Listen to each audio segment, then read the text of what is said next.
This is episode 154 of the Gold Squadron podcast. I'm your host, Dion Morales, and today I'm joined by Marcel, Pandemics, Aliens, and Murder Hornets, oh my, Manzano. I'm just waiting to see what's next. Where's your camera? I'm ready. It's on, isn't it? Nope.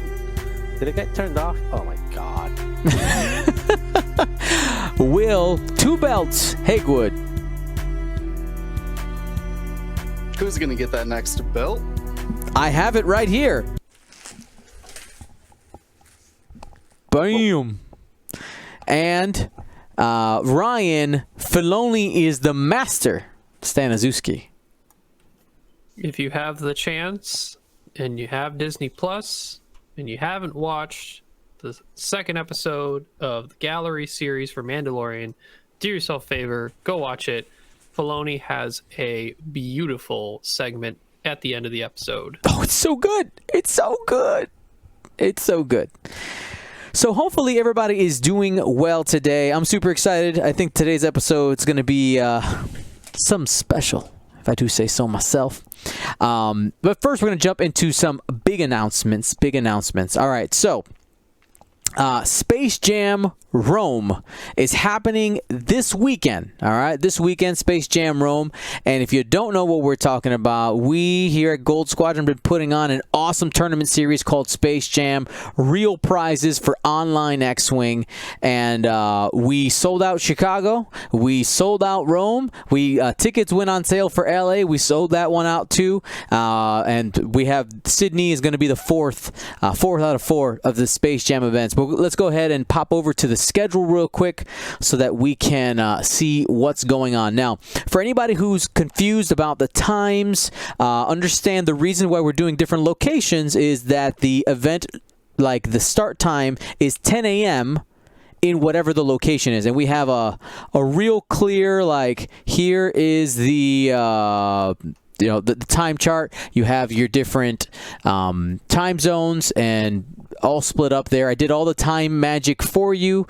The universal time there, Australian time is there, Central Europe, summertime is there, as well as Central time, so that I know when I need to wake up. All right, so make sure that you guys are paying attention to that. And before you guys ask, are Sydney tickets going to be going on sale soon? Yes, soon, but not till after Rome. I will tell you, the first people to know are the people on our Discord. They're the first people to know. So you can type !Discord or click the link in the description down below so that you can become a part of that. But super excited. We had a great success for the Chicago Space Jam, and I'm looking forward to seeing what Rome has to offer. Now, a couple of things that I have to little housekeeping. If you're participating and you haven't been accepted onto tabletop.to, you're like, Dion, there's a couple situations. There's definitely people who signed up on tabletop.to but didn't buy a ticket. You're not going to get accepted because you didn't buy a ticket. Maybe you didn't know that you had to buy a ticket, but that's not going to happen. Also, there are some people who signed up on tabletop.to who bought a ticket, but then who didn't fill out the agreement form that's part of the registration. So make sure you guys fill that out. On your receipt, there is a download link to all the registration stuff. If you're having any issues finding that, please contact me ASAP, because this I believe I had even like a whole countdown timer for when I lost the link. I don't know where it is right now, but a whole countdown timer to tell you, like, you have up until this time to get it figured out or ask your questions. So make sure you guys do it. Now, another important announcement. I didn't quite get the logo ready to go. Let me go ahead and open this. I'm not super happy with it, but a couple of weeks ago, I was teasing the fact of something that was coming. I put on our Discord that we signed a contract this weekend. Super excited to see what happens and all that. And I was given permission to talk about it. This is not the official logo or anything like that. I'm literally just taking my Illustrator file and showing you guys what is up. But so I'm actually gonna go ahead and use one of my school screens here. Hopefully this is the right button. There it is. So we have the Gold Squadron Grand Championship at Warfare Weekend. Now, I'm going to answer some of the questions that come to mind immediately. Obviously, if we still have shelter in place and all that, it's not happening. But at the very least, we got our foot in the door and saying, listen, we want to support a Grand Championship, and ta-da, we got one. We got our hands on one. We're going to be doing some awesome side events there with some Gold Squadron themed prizes. We got all kinds of stuff kind of in the workings right now, and I'm super excited about it. I'm hoping that we, of course, can have a lot of people come out, assuming that you're comfortable and all that, and of course, if we're allowed to, and if we are, then great. If not, then maybe next year, but we've established a relationship with Warfare Weekend, and I'm super excited to see how it all shakes out. Any thoughts, gentlemen? I'm excited about it. I mean, who from us? I know I went. You went. Did William and Ryan? Were you guys able to make it last year to the Grand Championship there? No, I didn't. No, I was not able to either, but Yeah. I'd like to go. Yeah, they put together a good event. I think they they had an issue with how much warning they gave, how much ahead notice, and it was so close to other events, and so it was a little bit on the smaller tournament. But as far as the venue, as far as like the whole organization of it ran pretty smooth. It was a pretty smooth event. It started on time, ended on time. It's located in a kind of in a hotel that has a few restaurants and things that are connected in their little courtyard thing, or it's kind of like a strip mall, but with a distinct old school feel to it. Mhm. So I thought it was I had a lot of fun with it. Yeah, So. and I'm excited because we're gonna get to put our Gold Squadron stamp on it. We're gonna basically have all their resources and just add on to the fun. I'm again super excited. It's scheduled for early November. We actually can just go ahead and pull up the Warfare Weekend website. Give me a second here. They have the exact dates there. So it's November. What? Just want to double check. That was just my computer did a weird thing. Yeah, there we go. All right, cool. Bam. November 6th through the 8th is the scheduled time right now for the event. Now, it is like a convention. The Warfare Weekend is a convention. The way it works is, so it's $75, okay, their model, but that gets you everything with X-Wing. That is your X-Wing package. So that gets you into the Grand Championship as well as any side events, and it covers the cost for all the prizes for that and everything. So it's $75 all in, and you're ready to go. You get a couple of friends to share a hotel room, and boom, you're ready to go. So I'm excited. I think it should be cool. I'm working on a couple of t-shirt designs and some other prize design. It's going to be cool. Of course, for the actual Grand Championship, we have the official FFG prize kit that'll be announced and all that, which we'll talk about when we can at a later date. But for the side event, we're going to have some of that sweet swag, other things available for people to get. It's going to be great. Marcel, I saw the question coming, or a question. No, it was more of a comment. It was going to be so the $75 gets you access to everything. That's one of the nice things about this con versus other cons, where you don't have to pay an extra $10 or $15 for every event or side event. And that's not just X-Wing. It's everything. Any event that you want to do that they have available. I think the only extra ones that you pay for are painting ones, and that's because they supply you with the paint. So you're basically just paying for the paint. However, just because it's free, or not free, just because it's included in the price, just and we'll remind you when it comes up, but you do still have to register because there's limited spots. Yeah. So after you sign up, you will have to go in there and physically check in and say, yes, I want to participate in these events. Yep. And I'm gonna. It'll be zero charge, but you'll still have to click on it. Right, so that it actually gets you into the event. Now, I'm gonna be real with you guys right now. So when I talked to the Warfare Weekend people before our current situation, they said, "Do you think you could get 100 tickets sold?" They looked at me. Do you think 100? I was like, of course. In our current situation, I don't know. Hopefully, I'm hoping that by November everything is at least much better, and we have some procedures in place to make things better, and make people comfortable. But I think we could destroy 100. There was enough space there to easily have almost 200 players. If we, I just we have all the they're like, oh, if you don't get enough people, then all these other things apply. But I'm going to tell you, I have the faith. I think that we, as a community, could bring in 100 people, no problem, and show FFG and Warfare Weekend, like, listen, we're for real. We got this. So we'll see what happens. Again, keeping all in mind, like, I'll tell you this. If it's not safe, I will be the first person to get on the phone and tell you, like, nah, we're not going to do this. So, assuming that everything's all right, we will be there. Stream, all the things. Who knows? It might be the first event we can go back to or something. That'd be like some dramatic stuff. But let's, is there anything else I'm forgetting about announcements? Announcements. I don't think so. Let's jump into it. All right, so our topic for today, we put a couple posts out there. We put them on our Discord as well as Facebook. And the question that we asked was, what is a pilot that is good in the meta? You see people, they're successful with it in tournaments. You look on List Fortress and say, like, wow, like that seems... that seems like a really good pilot, but then you put it on the table and it just doesn't work for you. It just seems bad. Things go terrible. You take, a world championship list and say, why does this not work for me?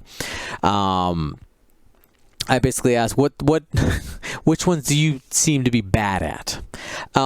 And what I want to start this conversation with, before we go into individual pilots' abilities, some common mistakes that people make, I would like to open up the floor to you guys, William, Ryan, Marcel, and let's just talk about some overall thoughts and maybe things to kind of look at this topic that might apply to more than one pilot. Ryan, there was a couple of things we were talking about before we went live that I'd like you to hit there. Yeah, so in most cases, what we're trying to hit on is to really focus, and as best we can in a generalized term, tactically, why maybe some people aren't seeing the success with known good pilots. There might be a few things that we're concerned about in terms of list building, like maybe with X pilot, you should have this wingmate most of the time. But if you do want this pilot without X wingmate, this is what you could do. A good example I had was Braylon really likes being with Cassian. So to mitigate the stress that Braylon has to be able to do his maneuvers and get better shots, Cassian makes that easier. But as we saw with runner-up at Worlds, Daniel Taylor, who took that 5-ship Rebel list that had included Braylon but not Cassian, it can still work. You just need to execute a few things with said pilot in a different manner to make it as successful. So ideally, when some people list some of the more well-known pilots that people kind of gravitated, as we saw in a lot of our responses, to aces, like how do we make this ace perform as well as other players have used them? So it's just kind of steering you in the right direction as much as possible in the board state situation and less in the list building. But we'll bring up list building if necessary, if we believe it's needed.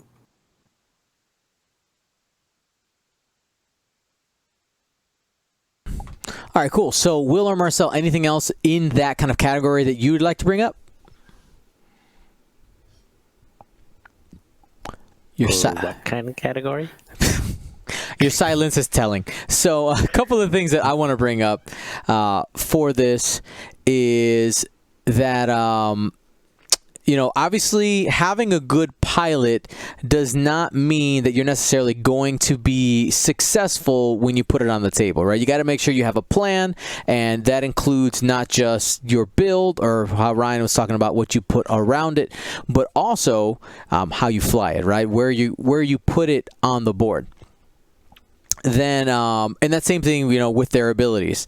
And what I have found, and let me know if you guys disagree with me or not, I have found that a lot of players who struggle with the pilots that we have here, it usually comes down to like suffering from like being over aggressive while playing, or kind of like having a lack of patience. Like, what are you guys' thought on that, Marcel? Yeah, I agree. I mean, that's something that I personally struggle with as well. Is I think those people who have played me enough or seen me play enough know that I lean on the aggressive side, or I err on the aggressive side more often than not, and sometimes to my detriment more often than I should. So yeah, that's definitely something that you have to be conscious about. Is there are lists that perform better overall when you fly them aggressively, or when you fly them conservatively, or when you try to take advantage of certain abilities that maybe you don't consider as much. So yeah, that definitely has a lot to do with it. It's putting it on the table. It's understanding what the ship wants to do, and understanding what the ship wants to do, and then playing to that strength versus trying to play, trying to morph that ship to do it what you want it to do, which then it becomes a little bit of a struggle, because you're trying to twist one ship into something that it's really not. So yeah, and if you're gonna do that, it's perfectly fine. It's just understand that it's gonna take some practice, and you're not gonna pick up, the list that William and Ali are flying. You're not gonna pick that up and dominate with it if the play style is not typically the play style that you typically use. It's gonna take some rounds. It's gonna take some reps. Will? Yeah, and that's what I would definitely be focusing on is players get very comfortable in their kind of play style. For example, like I started on like chunkier rebel ships who they can come into an engagement and leave alive. But when you take those mentalities and calculations, and you bring them into another ship, like say a Soontir or something, right? Like all of your normal game plans don't apply. So just getting out of even your own experience that you have, you need to. It's really just like unlearning what you know.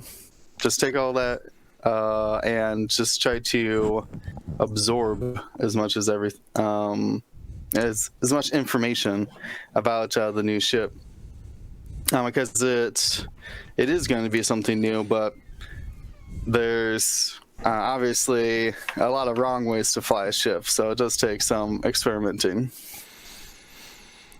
Yeah, sometimes we see what we see is the square peg round hole kind of thing happens. And actually, I'm gonna go completely away from the notes right now, because we just got a response in the Discord that I think is a great starting example of a mentality that can hurt a little bit, and a common mistake. So I'm gonna just kind of read it word for word, and Marcel, I'm gonna let you take the lead on this one.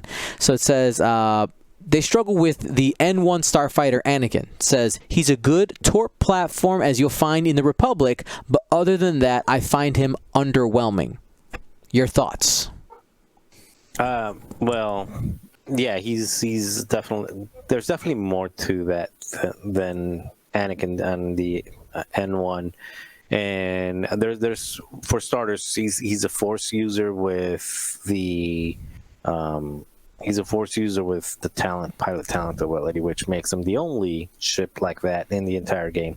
So he has combinations available to him that nobody else does. And then when you add other things like the system slot as well as the astromech, just gives him a lot of versatility, a lot of variety. He's a great chopper carrier. He's a great collision detector. That's the way I personally like to use him. Intimidation and collision detector, great blocker. So a lot of the time you might see a ship and think, okay, automatically I'm going to put passive sensors and a proton torpedo because that's the easiest thing, or that's the quickest thing that comes to mind. Is like, okay, now he's going to park somewhere with an evade, have a soft focus or a calculate, and shoot 4 dice, and it's going to be a big no enter zone.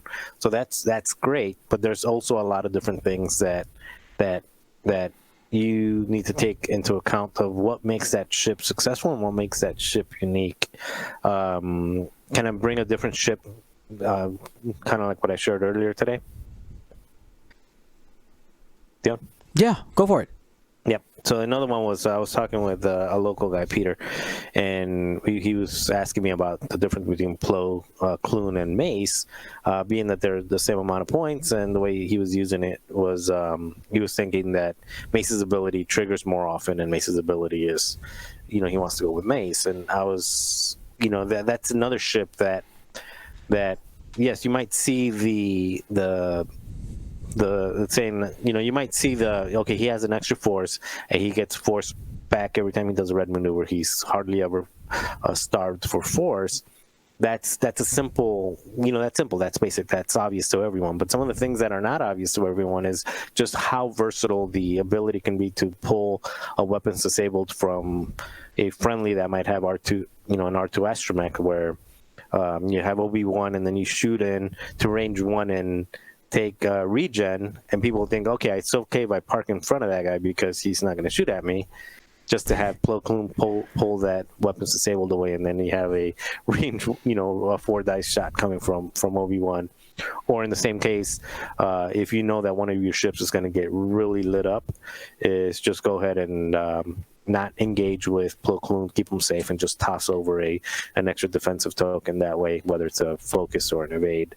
And it's things like that. So it's things that, for certain ships, it's not just seeing what's obvious and how most people use it, but understanding all the little nuances of that ship and the nuances of the ability of that ship.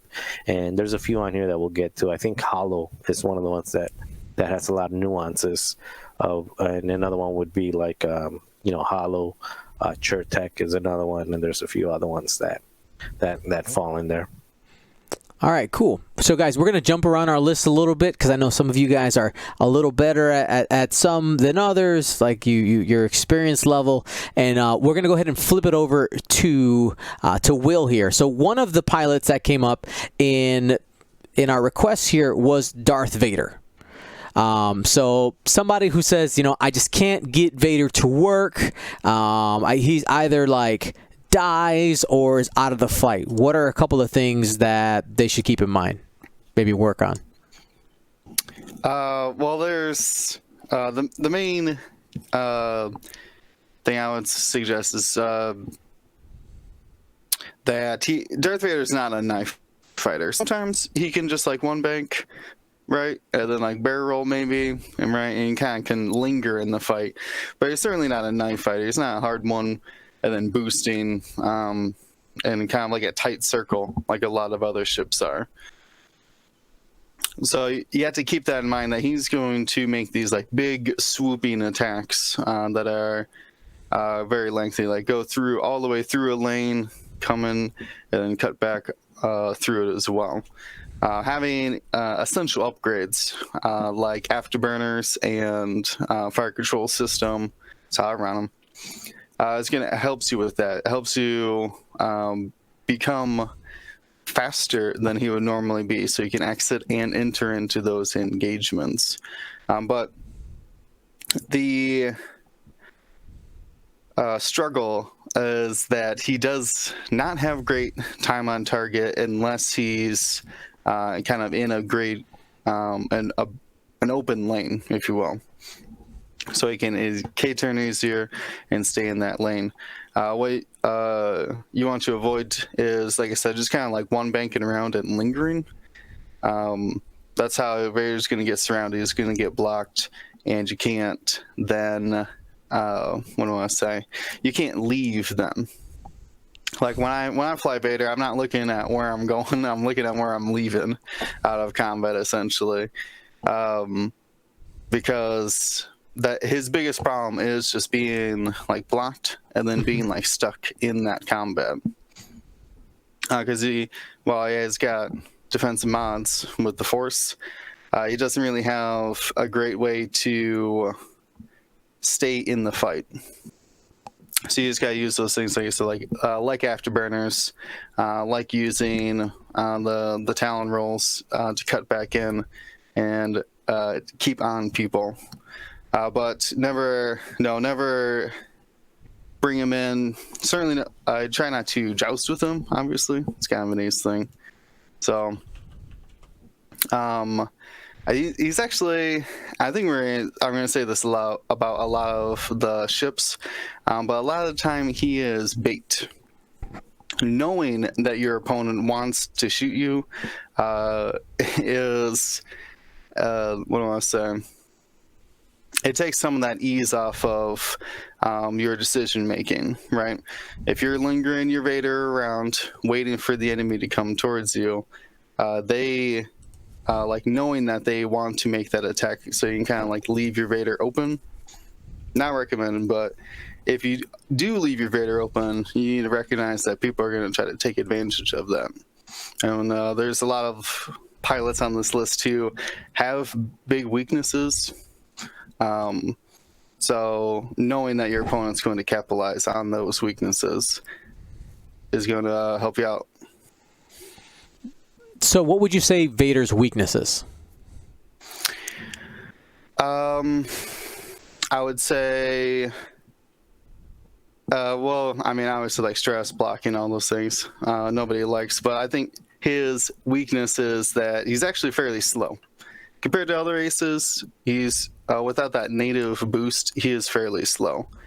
So he can kind of be caught, what do I want to say, outside the fight. I think that's what your example was, that he sometimes just gets that one shot, and then he's out of the fight for a little bit, and he has a hard time keeping it in there. So people who can exploit that, people who have that native boost, are even faster than you, or turrets. Turrets who could just fly past and then keep shooting you in, say, the rear or something. Vader prefers to go one-on-one because his defensive mods normally can only absorb one attack. Cool. All right, let's go on to our next pilot that was requested, and that is DBS404. Ryan, you've played around with this guy a little bit, right? Surprisingly, not as much yet as I thought I would have back when he was announced. But I've theorycrafted and done I've had a few games also against him. No, I'm sorry. Before I forget, sorry, had to remember, not everybody's watching. It's just in case you're just listening. So DBS 404 is the Hyena bomber. Says you can perform primary attacks at range 0. While you perform an attack at range 0 to 1, you must roll 1 additional attack die. After the attack hits, suffer 1 crit damage, and it also has network calculations. Mm-hmm. So we've seen the best success with DBS 404 is one of the pilots that is rarely something that you can count on by itself to get the punch in that most people are looking for, which is advanced proton torpedoes for that nasty 6 dice attack, supported with some network calculations and the barrel roll link to locks. There's a couple tools you can use in its kit itself to get that shot off. also just simply using it, like there's also the argument that it is only 30 points, and if you use it as an I4 to block in the way of other opposing I5s or higher, or ships moving after, it also becomes a ship that is super dangerous to run into. Soontir, all of a sudden, yeah, he might get his focus, but now he's actually facing a range 0-4 dice shot that he cannot return fire and kill before it fires back. Now, a couple ways you can try and get itself in a better position and better blocking area is to make sure on the engagement you have an angled approach. And by that, so instead of coming into the fight where you're doing a straight maneuver, which I know it's rare that these guys want to do anything other than a straight or a turn, but if you can leverage that 2 bank and then barrel roll into a spot, an angled barrel roll against someone who's also coming straight at you is going to cover more ground and generally have a better chance at getting closer to range 1 than if you just go straight at them. Well, sure, that's a 4 straight. Your barrels are only giving you sideways movement. So say if you are supported by, say, DBS 32C in the list, where you have that start of engagement action coordinated, that barrel now becomes much more threatening on an angle than it is like straightforward looking at an opposing ship.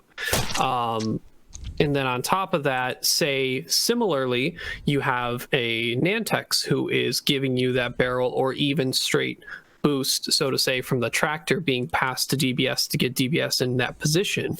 It's the same idea. You want to give yourself the most beneficial coverage for those barrel rolls as you can. Just going at a straight joust isn't going to get 404 generally in the best position possible, because most of the time, if 404 is in any type of swarm, there's other vultures in front of him. So he's actually going to end up striking in that second engagement much harder than obviously in the first, because you're not in that range 1 bubble yet. So you also have to give yourself a little bit of space behind the vultures so you have the barrel roll room, because the vultures need to get their blocking space. So if they're butt up right next to each other in that normal starting formation box, if they're there by the time everyone bumps, the vultures around that hyena is going to kind of get in the way. If you leave it a little bit of space behind, say the vultures go 3 straight and 404 does a 2 straight in that first engagement, we're not worried about 404 getting those first early shots. He needs to get his punch in that second turn engagement. So you have that space so that if they both need to go 2s in the next turn, you have that additional barrel roll space or maneuvering around as you need to, in case you need to do opposing maneuvers. Say the vultures need to do a 2-turn barrel roll and link calculate to get those blocks, but 404 needs to get that 2 bank in there and barrel roll. You have more maneuvering space. But generally, as we've seen more success with 404, it is in that sort of chair tech, another Nantex, both with ensnare, Grievous, or a bombardment drone with some prox mines, and then 404 with that extra afterburners, so that little bit more dangerous space with landing struts and advanced proton torpedoes. So it's knowing that you need to not only have the spatial capability to set up those angled barrel rolls to cover more space, but also allowing that room there to do it. So yeah, if you made yourself a nice rock cluster to land your struts on, but if you don't have the barrel rolling space because you have other ships around you and the rocks at the same time, you don't have that setup. So it's hard to do at I4. It's not the easiest thing to do, but just angle joust as best you angle it as best you can is what I would say overall. So there is the an example there of just a going straight and seeing what being at an angle and what the barrel just gives you that little bit more distance versus going left and right. All right, so our next pilot that we're going to hit here, Marcel, is going to be Hollow. So one of the issues that I saw people asking about Hollow Marcel is, of course, being able to manage the ability, which is at the start of the engagement phase, you must transfer one of your tokens to another friendly ship at range 0 to 2, but also some of the survivability issues, right? He has only two shields, really like easy. You take 2 damage, you've given up half points. What are your thoughts, tips, tricks? What do you got? Yeah, I think so. Hollow, Initiative 5, kind of AC if he's moving last. If he's moving early, then he's just a 3 dice gun with 3 agility and possibility of double actions. A lot of the times when they take them, though, or when I've taken them, and I think other people are taking them, they're pairing them up with 4 other ships. I personally pair them with 4 other TIE SFs, but other people pair them with like Revis and Backdraft and just a combination, kind of like a mix mash of stuff that they're throwing off tokens to. Now, what I think with Hollow and Hollow's ability, that the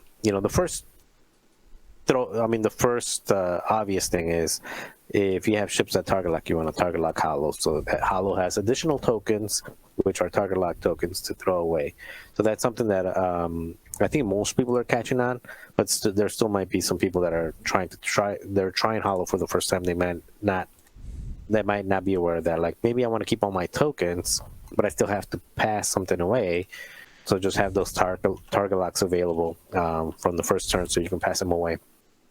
Now, something that, because of Hollow's ability, is an ability that requires them to be within range 1 or 2 of friendly ships, it might give you the sense that, okay, I have to fly this guy in formation or in close proximity with the rest of my ships, which is not necessarily the case, especially if you're flying against other ships that are initiative 4 and below, or that you have that you won the initiative roll on.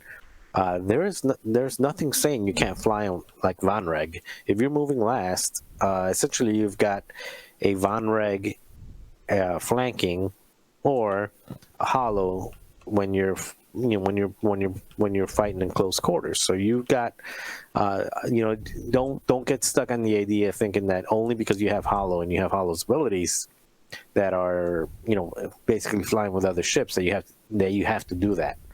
Another thing that I notice is a lot of people feel like they have to pass away the strain or the deplete that they get, versus, sometimes it's better just to keep that strain.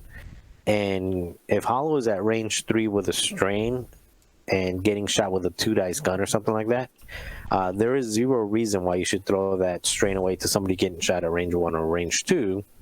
Just because you want to keep your expensive money ship safe. I mean, you're playing the numbers there, and if they're going to shoot you and you still have 3 dice with a focus token, there's no reason to turn one of your SFs into a range 1 gun, into a range 1, a 1 die defender. So I think that comes with practice, but also with not falling into the trap of thinking, okay, just because this ship has an ability that means it's in close proximity, that I have to fly it in formation, or that I have to fly it close to everyone else. Typically, the way I started off is of course, I do the target lock in the first round, but I split them up, and then I decide, okay, do I bring them in close, or do I just use Hollow to flank? And finally, I think the upgrades are important. And with Hollow, typically you want to put a lot of points towards the support system of Hollow. So at the most, you maybe want to use, depending on what kind of upgrades you prefer personally. The best 2, I'd say, are Proud Tradition, which is the one that allows you to take a focus token after you do a red maneuver, and then you can pass the stress off, so you don't lose that ability. Or Daredevil. Those are usually the 2 that you use most often, and you're probably are going to make bigger differences in your game, in your matches. I don't know if anybody else has anything to add, but I've used Hollow a lot, and that's typically what I've learned from it is don't fly in information because of his ability. Fly in information if it makes sense, but if you have the opportunity to use him as an ace, flanking, don't be afraid to take him out and flank from the completely opposite direction. All right. So one of the next pilots that was very, very common. There's two of them that came up a lot. Here's the first of the two that I want to talk about, and that is Fen Rao. A lot of people basically, whoopsie. A lot of people asking a couple of questions like, the biggest issue, of course, that Fen Rao, just like all Fangs, does not like to be in range 1. He likes to be he likes to be in range 1, not in range 3 or range 2. A lot of people just say range 2 equals dead Fang fighter, which a lot of times it is. But I don't think that people, we say it, but why? Like, what's the math behind it? What makes you think, what makes you really realize how bad it could be? So I'm going to go ahead. I'm actually going to take our notes here just to show the math. It's easier to show, and I'm going to say some of the most important numbers here just so that you guys can see it. Hold on. I'm trying to wait for it to... Oh, it's not working right now. Okay. Well, here are the two comparisons I really want to make. Aha, there it is. The two comparisons I really want to make are right here. So at range 1, I want you guys to really realize how good Fen Rao is. So at range 1, his ability says, while you defend or perform an attack, if the attack range is 1, you may roll an additional die. So that's both on defense and offense. And of course, Concordia Face-Off is the other thing that goes into this. It says, while you defend, if the attack range is 1 and you are in the attacker's front arc, change one of your results into evades. Okay? So, at range 1 with Concordia Face-Off, if you have 3 ships firing at you with originally 3 dice guns, but they become 4 because it's range 1, your expected damage, you have 1 focus token plus Concordia, is to only take 1.3 damage. Okay? So, on average, you're not even getting half points at range 1, taking 3 range 1 shots. Things really, really change, though, and you can look at. Let's just talk about expected damage from a 4 dice gun from a single shot. Single shot with a focus. Your expected damage is 0.283. So not even a full damage. On average, you don't take anything from a single shot with range 1. I know right here, insert people saying, but my dice. I get it. We're just talking about the averages, okay? If you got some bad juju, that's on you. You gotta get that cleared up. But then we take a look at a 3 dice gun at range 1 with Concordia, 0.081 damage. Barely registering. If there's only 3 dice coming at him at range 1, barely registers at all. You take that to range 2, and that 1 3 dice gun with a focus, it becomes 0.683. So about half of the time, you're going to be taking a damage. You make it a second shot at range 2, it's 1.5 damage. You make it a third shot at range 2, it's 2.6 damage. You really, really don't want to get Fen Rao caught at range 2. Now, you might be thinking, well, Dion, that's obvious. That's where you start, right? Is, make sure Fen Rao's at range 1. But what I find the trap is for a lot of people is to think, all right, Fen Rao is aggressive. I'm going to fly him straight at my opponent, and I'm going to let him do his thing. Now, of course, there are situations where it works out. You end up at range 1 and everything is fine. But more times than not in the competitive game, a good player is going to kind of test to see how you play Fen Rao. And I feel like Fen Rao's at his best when he's always in a spot where he could turn in at you, but he also has the option to go away, because that unsureness when your opponent is trying to diagnose what you're going to do is usually is one of the big strengths with Fen Rao, and I think with a lot of these aces, is not being super obvious. Okay, is not being super obvious. So, you just want to make sure that you have an option to either disengage or get into range 1. Another thing is, yes, Fen Rao likes to be into range 1 of ships, but your opponent has the agency that if they have a lot of ships, you gotta make sure that they can't just be like, all right, we're gonna take everybody else, go super slow, and then end up being range 1 of one ship, and then you're taking range 2 shots from the volley downtown. Fen Rao can take a bunch of shots at range 1, but there's no guarantee that that's going to happen. So it comes down to making sure that you can diagnose what's going to happen or what could happen, what are the risks there, and understanding the math will make it say, like, listen, if I'm going to be taking 2 or 3 range 2 shots, or there's that possibility, this is probably not a good time to make Fen Rao dive bomb in. Of course, that's giving you the average situation, not, game awareness, like, oh, it's the last round of combat or something like that, and you might need to do it. So, thoughts on that kind of analysis before we move on? Feel free to tell me I'm an idiot, I'm wrong. No, the in-depth statistical analysis is what can actually keep your ships alive. When you think about it, I was like, when you do those quick calculations, well, shoot, I can't link here, but I definitely need to boost. And Fen Rao's example, but like knowing that, like, watch the evade video, just knowing like, ooh, maybe Suntir should just evade. Yeah. Quick tips on YouTube. Yeah. That goes a long way, and beginning to understand a ship is those calculations. And when you mention Fen is definitely always in the best position when he has the chance to go hard in or say nope next turn or nope a couple turns later. But there's also the correct way to do that. Like, you don't want to just nope out and then point your butt to someone and run away with Fen. You need to have that, like, I could turn in with a 3-turn and be looking right at you, or I could 5 straight and then boost around, and I could still 3-turn the next turn, but I'm way farther around you now. Agreed, yeah. A lot of the times when I've had issues flying Fen and I've made mistakes is in those times where it either takes too long to get him into the fight, he's irrelevant and not a threat. Because if he's not a threat, the rest of your list is going to get eaten up.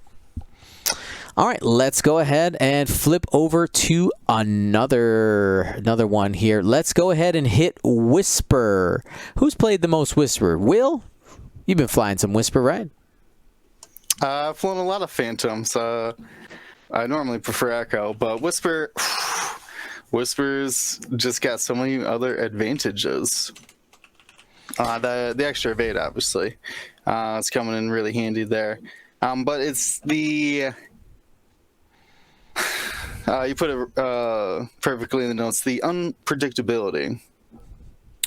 They have so much movement available to them that your opponent has a hard time going through your decision flow tree, right?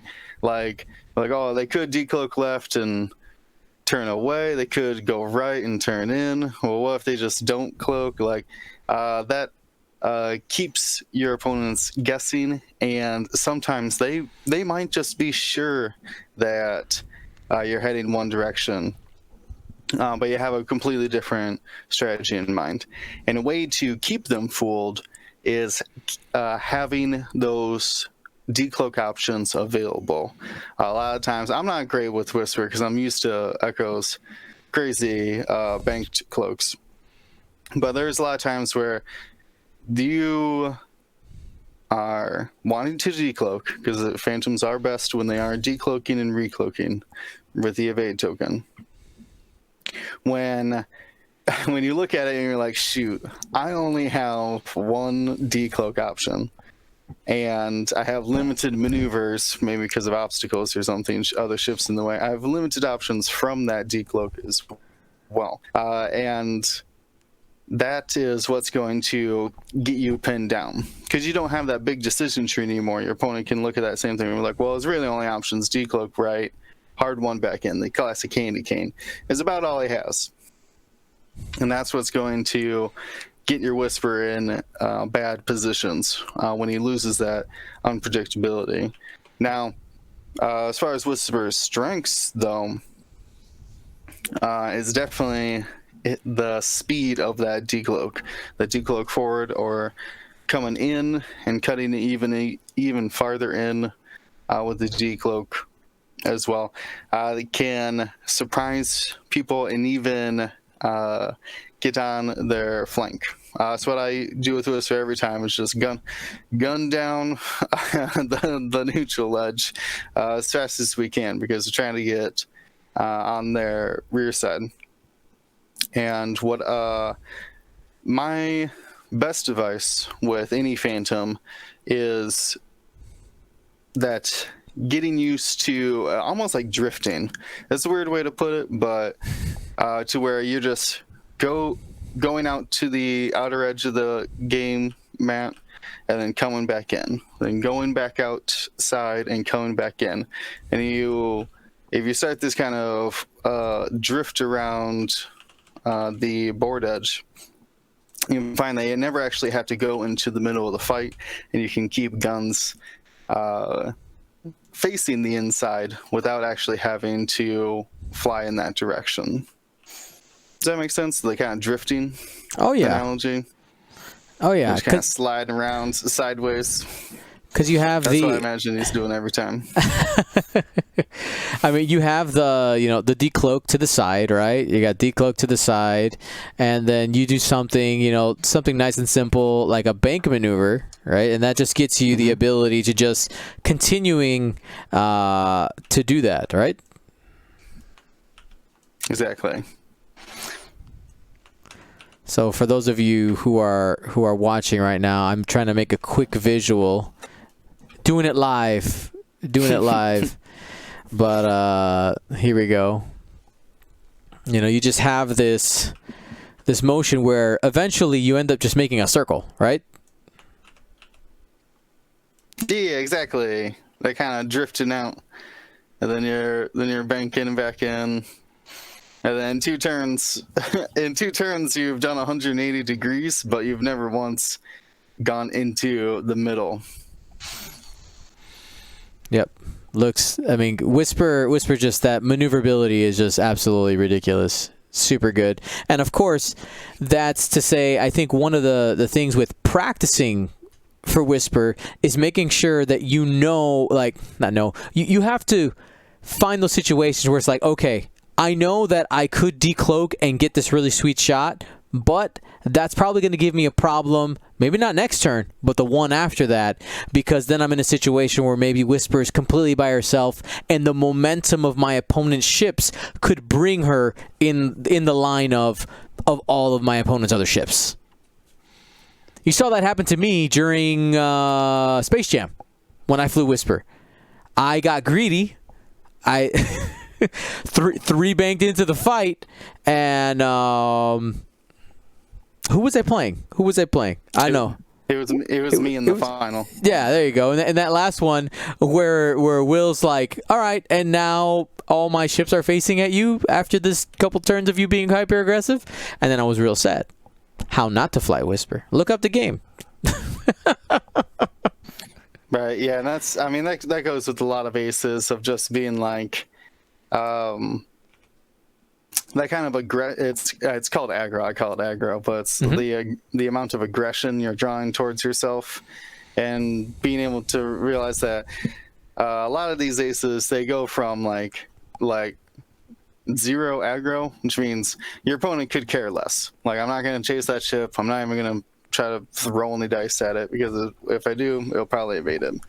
And then real quick, you can get 100% aggro, and everyone on your opponent seems like, well, this is our one chance, so we're going to go all in on that ship. So then that's it's hard to judge with Whisper, because you're yourself moved around so much. It's hard to know if your opponent's going to come in or not. Awesome. Let's move on here. Next pilot in our roundup here is Jake Farrell, or Jake Farrell. What do you think? Farrell? Follow your heart. It's always been Farrell to me. Now, I think I think Ryan, you've played with him a little bit. I know that Will has for sure. Yeah, I took him as part of my Crossroads squad. So, so somebody posted Jake and said, like, their issue with him is they feel like he doesn't hit hard enough. That in the fight, that he doesn't contribute to the overall damage race. Thoughts, suggestions, help us out. So you can contribute to a fight in a damage race without the sheer attack power of the ship. Like, if you're worried about attacking power from Jake, just throw a crack shot on him, because he is the support, the mini support ace. He can move around like an ace. He could maneuver through obstacles and around other ships very easily to get himself in positions to trigger his ability to help his friend, the friendly ships, whether it's someone like Braylon, or whether it's someone like Wedge, or whether it's Han. You know, whatever level of ship you're trying to support, his speed and maneuverability can get him to those places to get the focus token on those friendly ships. His ability to threaten can still come from his arc. Like, it's still nice to obviously have his arc in the fight, but you shouldn't be expecting like a ton of damage with him by any means. He might have one turn of like a small spike because maybe he ends up getting a range one with a crack shot in there, and that might be it. But that's you're paying for his weight in his supporting ability. You can also utilize that and think about when you're moving Jake around and supporting your ships, there is a level in which a lot of times, and I think you may have seen it in there was a match I was watching Will play Jake, and I think that was on League Night this past week. Mm-hmm. He's playing a Rebel squad, and he had Jake in a situation where he got the first initial barrel roll, gave him the focus to, I think it was like Garvin or Jack or something, and then boosted further ahead.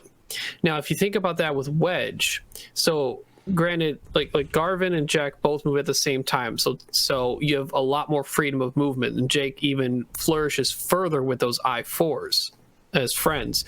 But if you think of someone like Wedge, Jake can be anti-blocking as well, and block opposing ships. So if Jake is moving before other I4s and I5s and whatnot, and you got Wedge and you're trying to make sure Wedge doesn't get blocked, Jake can do this sort of scooting by Wedge, perform his barrel roll or boost close enough to be in range one to give Wedge that focus, and then cut in towards the enemy, providing spatial area for Wedge, not only in that same turn to where Wedge isn't getting blocked that immediate turn, but Jake is also now clogging up space for anyone that even moves before Jake the next turn to get in the way of Wedge, if you have that amount of space available to you, the rocks around you. So Jake can provide spatial spots where you can say, next turn, the opposing ship can't take up the space Jake is taking up right now unless they bump into Jake also in like that real tight area.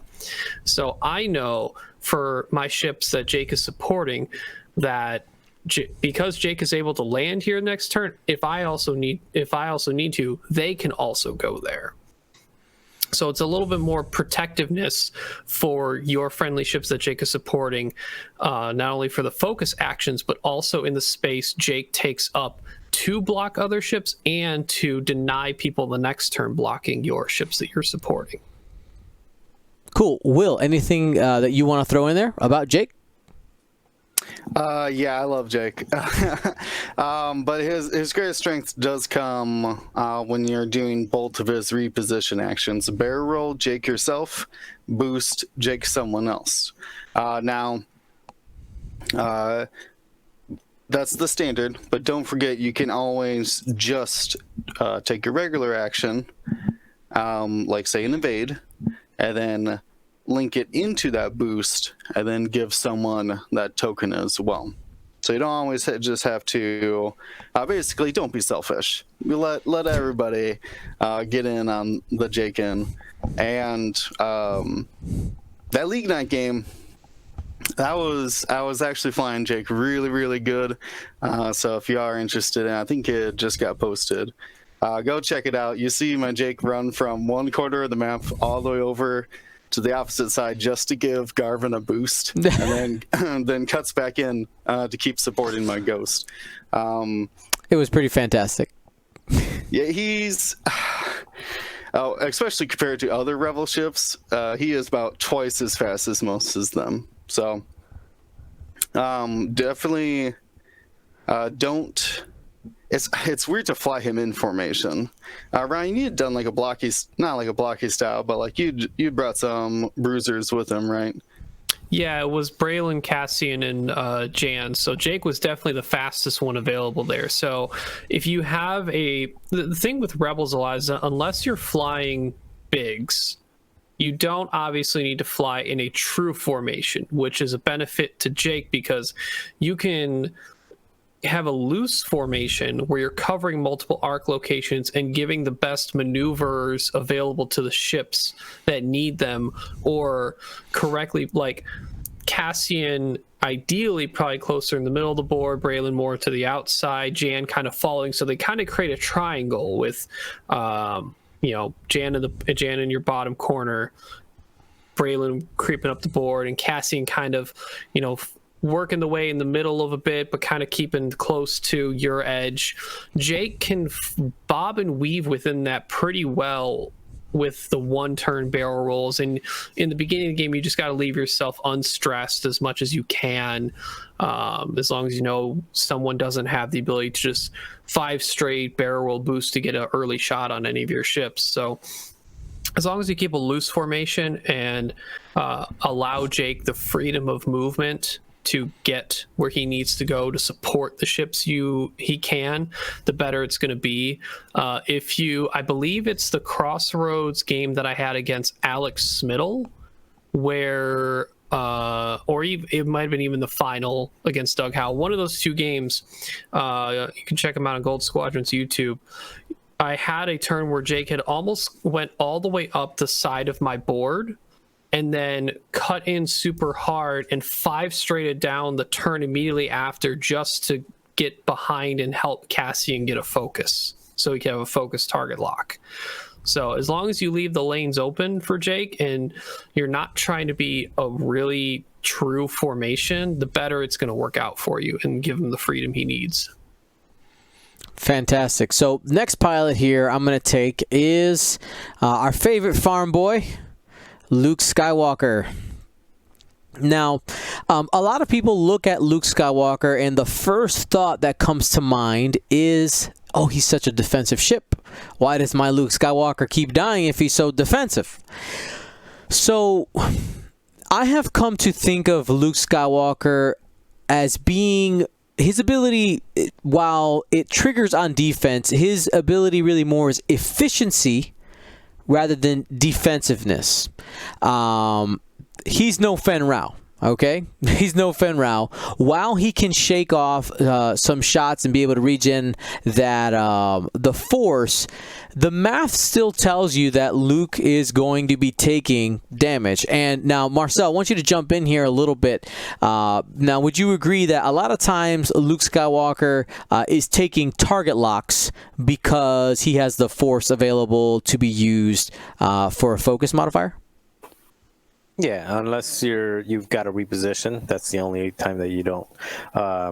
You almost never take a focus unless you already have a target lock, and reposition makes no sense. That's really the only time you ever take a focus.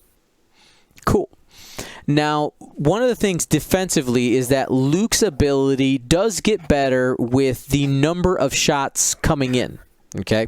But on average, a lot of times you're maybe taking 1 to 2 shots per pilot in a round unless you've served up a pilot. Because I've definitely seen players go like, wait, Luke's not supposed to take damage when he's going one-on-one versus a ship.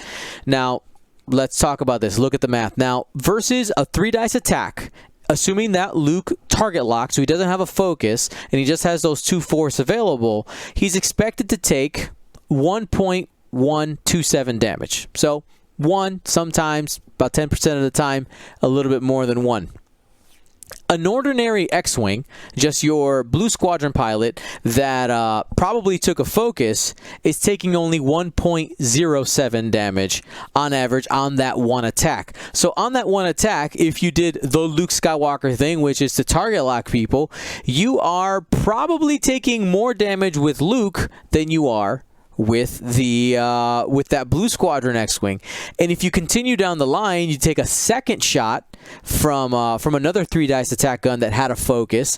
Again, your Blue Squadron X-Wing is taking less damage on average, even with Luke Skywalker's ability, because of that focus token and its utility. Now, as you start adding more attacks there, the numbers do start to sway towards Luke, but if you're starting to take that much damage, you've already given half points. A lot of times you're carrying a torpedo on him or something like that.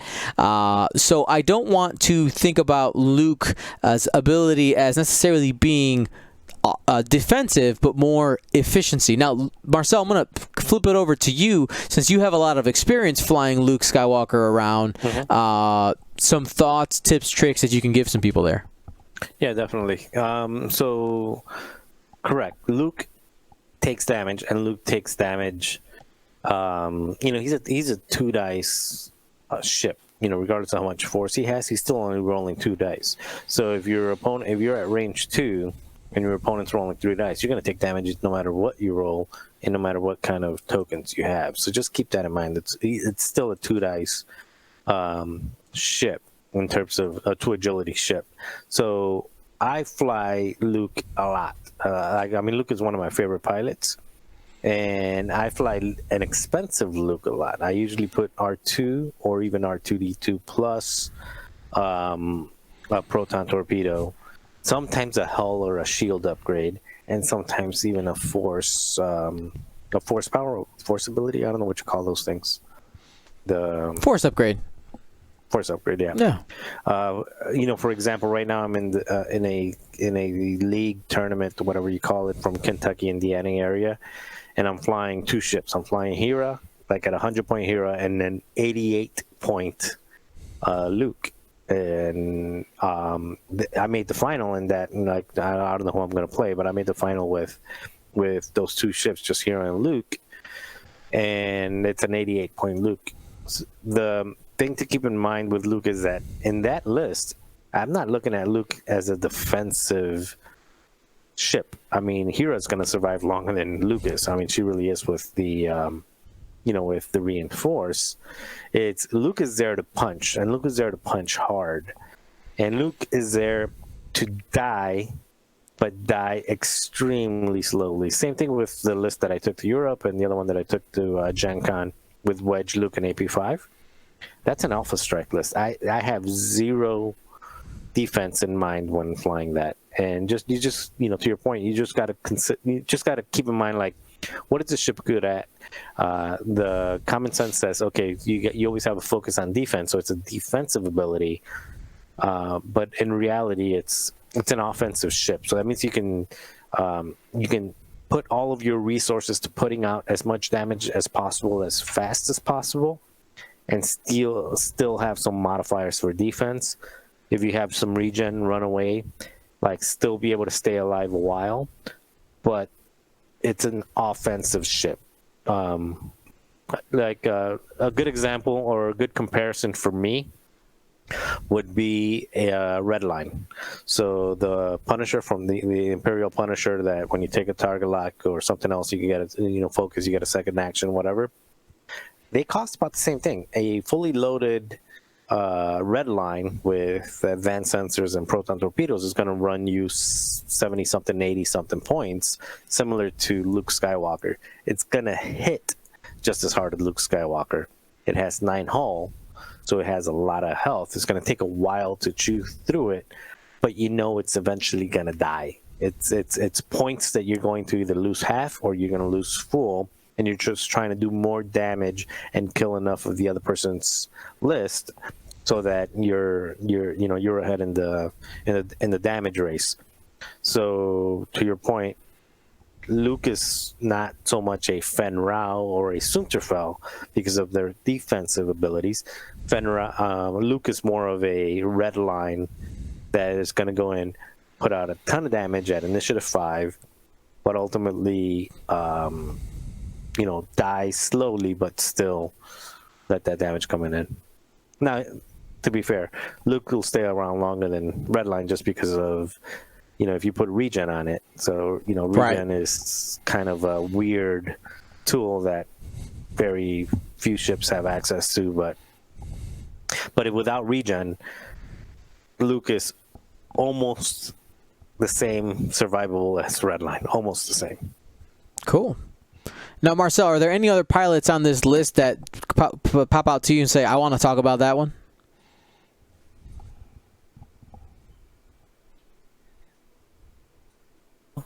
Oh, I think he kept himself muted. Yeah, I was muted. I just saw that. I don't want to talk about Boba Fett. Don't read them. Don't read them out loud. Just tell me. Just say one. Spoilers. All right. Spoilers. Let's do Guri. We want to talk about Guri. Let's do Guri. Let somebody else take Boba. All right, Guri. Just go. Just go. Just go. Let's go. All right, so Guri, I think the thing where most people get actually, I want to hear your thoughts first. My thoughts, me? 'Cause you flew Guri against me last week. That was the first time I flew. Advanced Sensor Guri against me last week. I did. And Guri, everybody does well with Guri, and Guri always stays alive. And I think you learned the lesson last week, so I think this is one you should probably talk about first. So you got to know where those. So the Star Viper in general. Let's talk there. Has the micro thrusters ship ability. It reads, while you perform a barrel roll, you must use the bank templates instead of the straight template. All right. So I think the first thing is really understanding where those bank barrel rolls put you, because again, it was the first time flying it this last Wednesday. I was like, you know what? I've never flown Guri. Let's go for it. And I will tell you, those barrel rolls put me in some spots I did not expect. But then you have. This is, of course, if you're doing advanced sensors, which I think is probably it's been the most effective Guri I've seen played when casting. So the barrel roll then plus where your maneuver gets you is you have so many different possibilities because you can take that bank template and flip it in either direction, either going, up to the left, up to the right, down to the left, down to the right, and then adding in that hard turn. I mean, there was a lot of times in our game, if you go and watch it, where I was like, oh, I didn't realize that was going to put me there. Just being able to visualize that, I think, is super important. And then it's extra important for Guri because you want to be able to use her ability, which then gives you that focus at range 1. But I think one of the things that and I guess this is my question and what I want to work on if I want to continue flying Guri and being successful with it is finding that balance of being, we've already talked about it a few times, of like, where's Guri's aggressiveness curve? Like, I had a hard time finding how aggressive I could be with Guri. Like, obviously she's in initiative 5, and if she moves last, you kind of get the choice. But I'm not sure where she lands on that curve.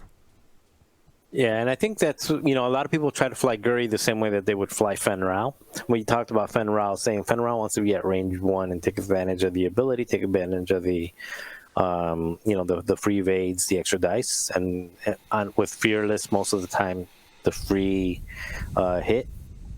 The difference with Guri is that, with Fenrau, we said you always want to threaten, but you don't want to commit until you know you're you're in a good situation to be able to commit without getting left out on the island.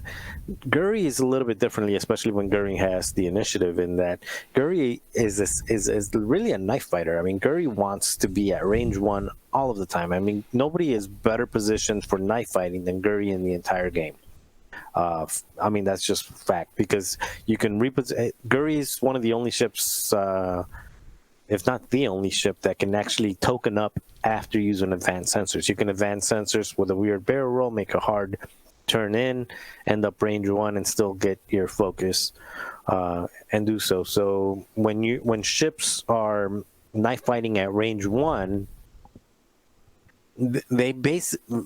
you're forcing the opponent to disengage and run away and get some distance and come back and try to make another run at you from range 2 or range 3. Almost never will Guri want to run away. You want to use your advanced sensors and your repositioning to constantly stay on top of that ship and constantly roll dice. Also, another upgrade you talked about, advanced sensors. Most good Guris that you've seen has advanced sensors. If you have the points for it, outmaneuver is one of the other ones as well, because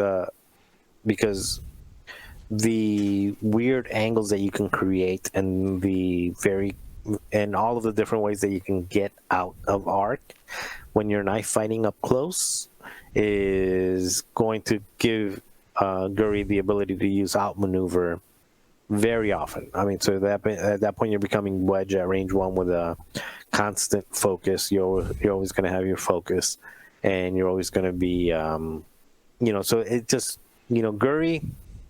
Guri's weakness comes when Guri loses, the initiative. When Guri is moving first, then it becomes a lot more tricky. And I think you saw that when we played, we were talking about last week, when we played, that game would have been a whole lot different if I had Shirt Tech instead of Brewer, if I was Initiative 4 instead of Initiative 5 moving after you. Yeah. It would have been a completely different game. You would have been a lot more aggressive with Guri. And I think that's where a lot of people get hung up, is how do you use Guri when you're not moving last, which will happen occasionally. And that's where, the same advice I gave somebody to chat earlier with Whisper is, when you don't have the initiative, when you're moving first, the best defense for Guri or Whisper is offense. It's always have your gun pointed in their direction and saying, if you're going to come at me, I'm going to have double tokens. I'm going to have a calculator and a focus, and we're going to square off. And if you step run away, up, then step up. yeah. I mean, no kidding. I mean, you're basically saying, this is my zone.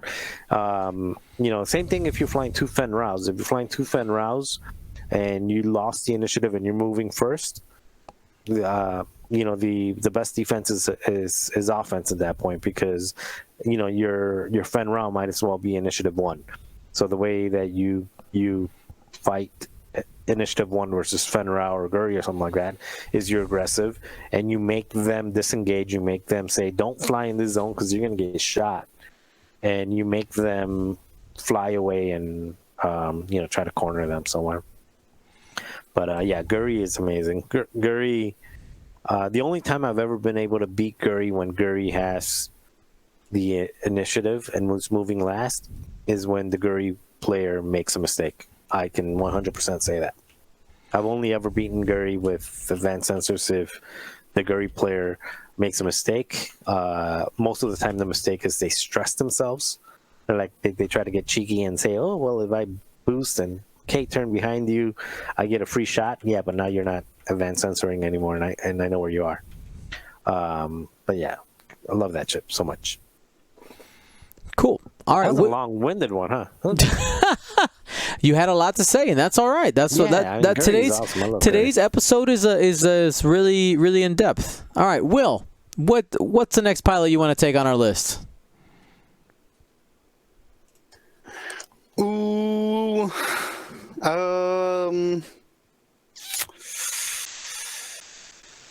I guess I'm gonna take Kylo Ren. All right. Kylo Ren. He's got the double reposition and force using of any Jedi or interceptor style ship that he comes in, but a lot of people still get him in weird positions to where he's essentially, if you're not taking advantage of his boost and barrel roll to be more maneuverable, you're not flying him to his true potential. Now, I just like any interceptor, you can knife fight very well. You can stay in the fight like what Marcel was talking about, Gray, to where it's hard to barrel roll boost, hard to boost barrel roll, and continuously doing that while still modifying your offense. But the strength that they have in Kylo's instance is that he's actually not afraid to be blocked. It's kind of like Soontir Farrell in that aspect. I kind of lump them together, but they do have slight differences.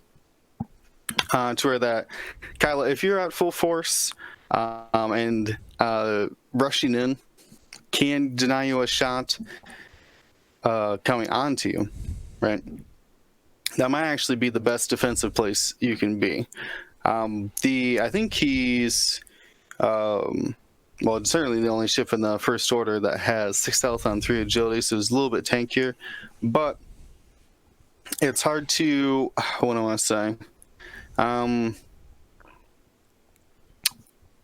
It's hard to dodge more than one shot per round. The force is only going to cover you so much. Having that 3 agility without the evade token is really what's going to diminish his defensive value the longer the game goes on. What do I want to say? The strength, though, is being able to double modify his offense when need be. It's kind of similar to Luke in that aspect, to where you're normally trying to hit people.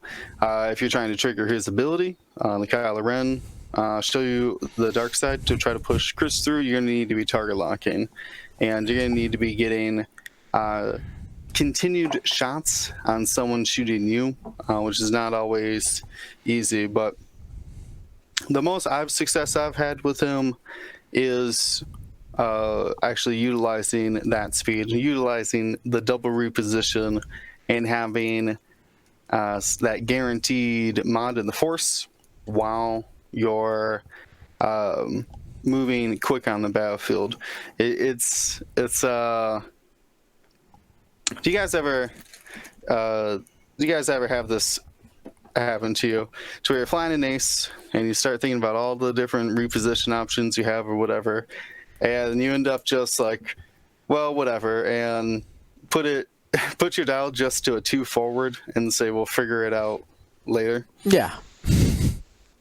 Because I end up doing it all the time, but that's not what you need to be doing with Kylo Ren. Even if he does have the double reposition, you need to be making those, what do I want to say, commitments might be the best word for it. Especially because he's pretty pricey. He's expensive, Yeah. so if you're bringing him in a list, he's got to do work. That's probably the biggest difference between him and Soontir. Is like Soontir is significantly cheaper, which we're going to get to Soontir. Soontir was the most requested one out of all of them. He's super thick, so you gotta make sure he's doing work. Yeah, and that's hard because I'm so used to flying him naked that I forget that there's other options out there like supernatural reflexes and things that can amp that maneuverability up even higher. But I will say that when I fly Kylo Ren, I try to only use my force on defense. Like I I still take target locks and like will mod on offense when it's appropriate, right? Like there's no shots coming back on me, or the only shot coming back on me is like range 3 obstructed or something, right? Then we start using the force. But I try to save those force for defense almost exclusively. One of the other issues that I've seen with people playing Kylo Ren is his ability. I like to look at Kylo Ren's ability, like pilot card, as being blank, with an added bonus, with an added bonus once in a while. Like you should have the awareness. So, for instance, there's definitely been situations where I've seen people think like, all right, his card is blank, but then forget like hey, you had the only you got shot. You had full health, you took a damage, it happened, here's an opportunity to use it where it doesn't hurt you. But more often than not, I've seen the players who might feel like, man, I'm really bad at Kylo Ren, I feel like I'm force-starved all the time, is that they use his ability every single time. And because of the inconsistency with actually being able to trigger that, you can a lot of times end up just burning force for nothing. Right? Sure, you know, if the panic pilot ends up triggering, which is usually what people are digging for, great, but there's not a consistent way to really get his to get the crit that you would need in order to trigger the "I'll show you the dark side." So a very beginner mistake I've seen is just going too hard at that ability, and I think that's really common, especially with newer players. Is, you know, you see text on the card, well, I guess this is what I should really be focusing on. But Kylo is, I think, a special exception. So I was actually thinking about that for just a second. Would Mag Pulse trigger his ability? it's after. Mag Pulse says It's a critical. Yeah. interesting. Just was floating around in my head of ways to get his ability to work. But yeah, unless there's a ship who would just be completely demobilized, like your Farrell, right, where you're only expecting 1 damage to go through no matter what, right? Yep. Like those are the ships where I'm hunting for those panic pilots and willing to use some force for it. Outside of the, like you said, the corner case of last shot of the round, I never even used a force, so might as well. Kind of situations. So being able to recognize that. Is there a second most show you the dark side card? Panic pilot blinded, is, I guess. yeah, that could be useful. No target locks, no focus for you. Would be bad for Sure. someone like Braylon Strom or 10 Nub. Right. People situational. who are brought just to modify dice. Yep. Yep. So, yeah, really look into those crits and see, try to keep those in mind, see if they would actually help you or not. Because if you're like gonna panic to check Porkins or, you know, give 2 stress to 10 Nub, like it's not even, like, what are you even doing? It's not worth it. All right. Well, let's go ahead, and there's a couple pilots that we have left on our list. Looks like we have 3 left. Let's end with Soontir, and I think I'm going to collect some more, and we're gonna revisit this either next week or the week after, because I think it's a really good discussions that we got and open up. And so many people ask for Soontir, we can't go forward without talking about Soontir. So, Ryan, some thoughts on Soontir? So, I haven't played a ton of Soontir. A lot of my locals like playing Soontir, and I feel like this pertains to Soontir just as much as it used to pertain to one of my locals, Marcos Leggett. He used to always say with Omega Leader, when in doubt, don't. I feel like that can be pertained to Soontir almost just as much, with the moderate caveat that if your concern is bumping, as long as because bumping with Soontir can be just as good as trying to figure out some combination of arc dodging to get Soontir out of a situation on that second or third turn of engagement. Because that does take away a shot coming back at you in most cases, unless it's Oiken, DBS 404, a Rhymer with a small corner cases, basically. But as long as Soontir will get the bullseye and get the focus, taking away a shot is just as important, depending on the amount of other arcs you're facing, as trying to engineer some special maneuver where you get your double reposition and dodge 1 to 2 of the arcs that you're trying to get away from. So, but in most cases, I would say the when in doubt, don't phrase might be very applicable to Soontir, and making sure he stays on the board for as long as most people need him to be. A lot of people label Soontir as a very fragile ship, but because they look at the 3 hull and the blank greens that they all have nightmares about.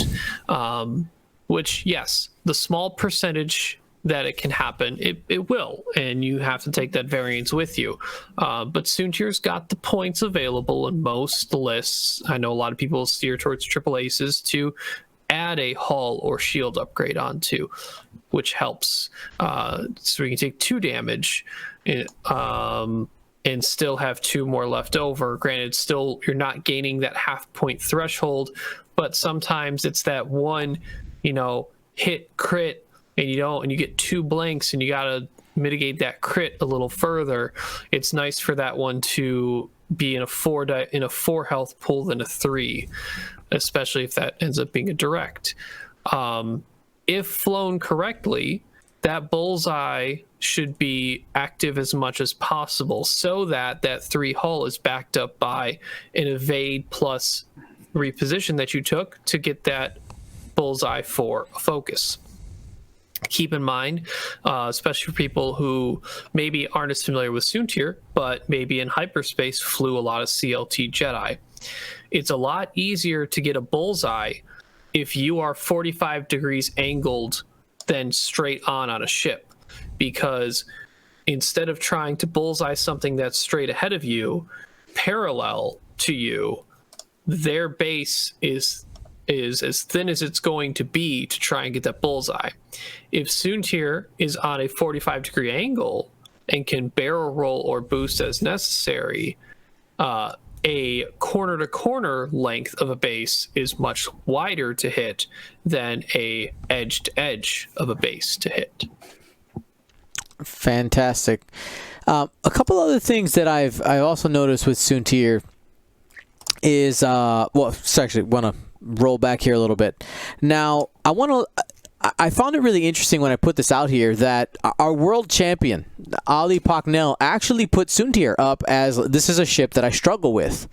And for instance, in his list, he could have very easily, in his list, replaced the Grand Inquisitor with Soontir Fel. They are Soontir is 1 point more expensive. You move a couple things around, you can make it work.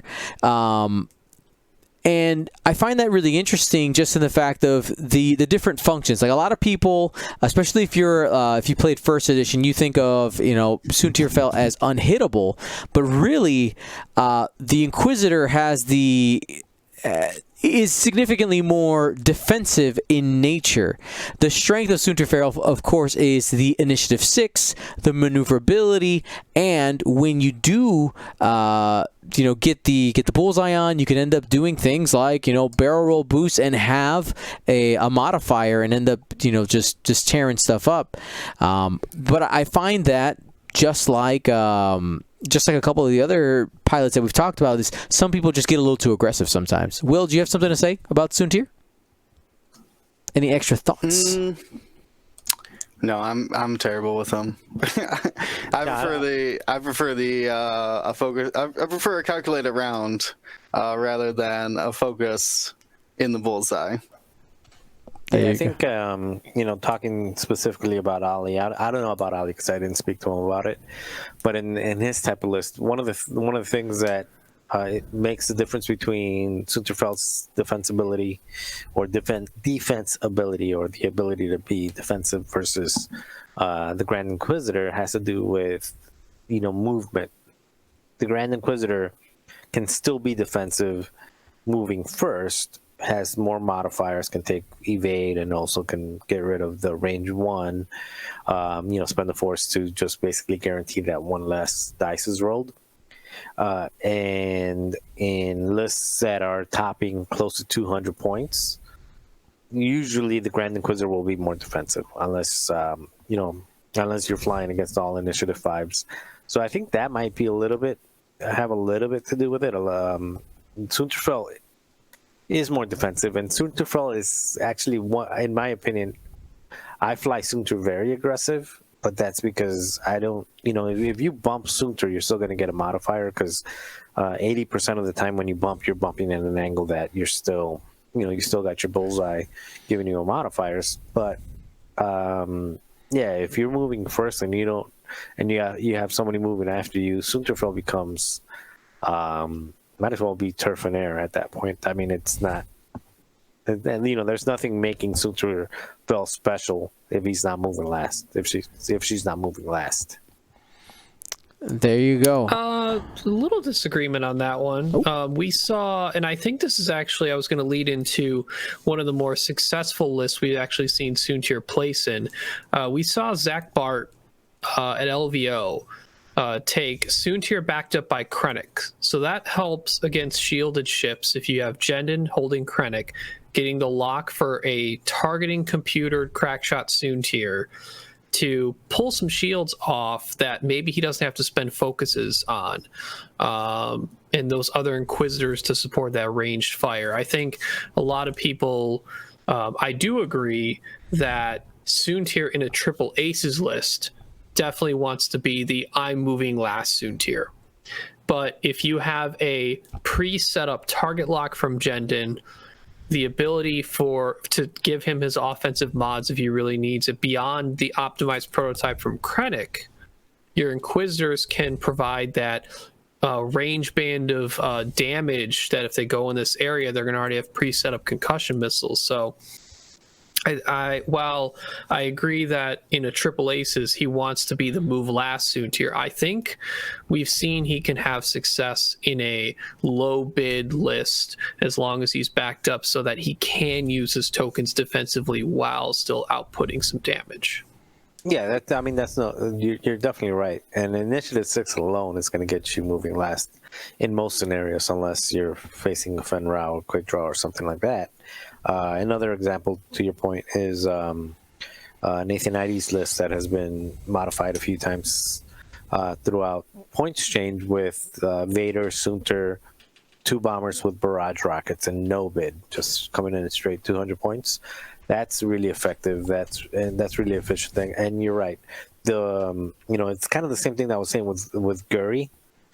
And is if you lose the bid, your best defense is the offense, and in those situations, both with the concussion missiles or with the barrage rockets of the bombers, is you're not moving last, so basically you're forcing the opponent who is to not get into a certain, you're denying an area in the board and saying you're not going to come in here, and that gives Sunterfeld the defensive area to be, he's sitting in that pocket that if you're going to come after Sunterfeld, you're going to have to take some shots from barrage rockets, from concussion missiles, or whatever else is flanking and supporting and covering the flanks of Sunterfeld.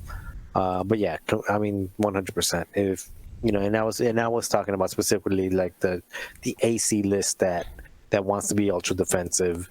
Grand Inquisitor is just more defensive in those scenarios when the bid is lost. All right. Well, hopefully you guys enjoyed this this breakdown of pilots that people seem to struggle with, and maybe we'll flip it on its head next week and maybe talk about some pilots that maybe on paper their abilities look good. Maybe we do it opposite. Like this pilot I thought was good, it turns out they were bad. And we could talk about why. Unfortunately, because we are running a little bit long, I do have a schedule I gotta keep, so we're gonna let you guys get to bed. We'll be back with our list of the week segment next week, as well as a pretty interesting question, a philosophical question by somebody in our Discord. Again, you can post list of the week lists in our Discord by typing !Discord or clicking the link in the description. We're going to be live from Space Jam Rome this weekend, everybody, so make sure you guys tune in. If you are in the United States of America, that means we're going to be starting at around, we're going to be starting at 3 a.m. Round 1 starts at 3 a.m. Chicago time. All right, 3 a.m. Chicago time, starts at 10 a.m. Rome time, 6 p.m. in Australia, and that is 8 o'clock, 800 hours in Universal time. So we're going to be all over the place. So there's a potential for you to, you know, if you're a night owl, to maybe catch round 1 at 3 a.m., take a quick nap, and then wake up in round 5 or 6. All right, everybody. So thank you, everybody, for watching. If you have any questions, feel free to reach out for us. Sorry, I had a mental blank there. Thanks for watching, everybody. Gold Squadron out.